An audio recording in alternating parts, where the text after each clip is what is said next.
2 Timothée 4, verset 7.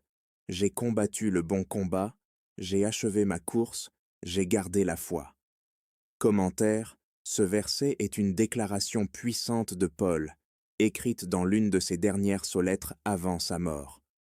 Voici les principaux points de cet extrait.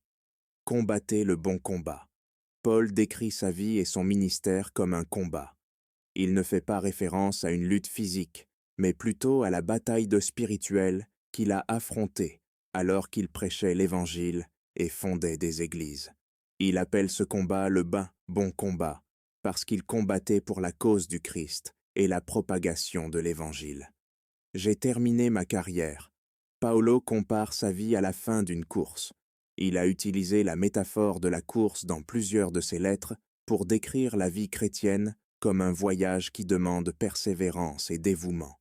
Il déclare ici qu'il a terminé sa carrière, ce qui signifie qu'il a rempli la mission que Dieu lui avait confiée. J'ai gardé la foi. Paul souligne que, malgré les nombreuses difficultés et adversités auxquelles il a été confronté, il a gardé sa foi inébranlable. Il essaie rester fidèle au message du Christ et a confiance en Dieu jusqu'à la fin de sa vie. Ce verset est souvent cité pour véhiculer l'idée de persévérance dans la foi et de fidélité à l'appel de Dieu. Paul regarde sa vie avec gratitude et confiance, sachant qu'il a fait de son mieux dans l'œuvre de Dieu. Il est un exemple inspirant pour tous les chrétiens, nous rappelant l'importance de continuer à lutter pour notre foi et l'Évangile, même face aux défis et à l'adversité.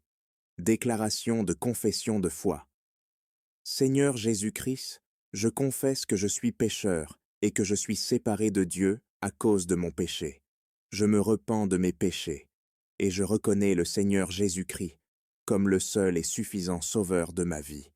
Et je dirige à la vie éternelle et écris mon nom dans le livre de vie. Amen. Éphésiens 2 versets 8 et 9. Car c'est par la grâce que vous avez été sauvés par la foi. Et cela ne vient pas de vous, c'est un don de Dieu. Cela ne vient pas des œuvres, afin que personne ne puisse se glorifier. Jean 5, verset 24. Je vous l'assure, quiconque entend ma parole et croit en celui qui m'a envoyé a la vie éternelle et ne sera pas condamné, mais est passé de la mort à la vie.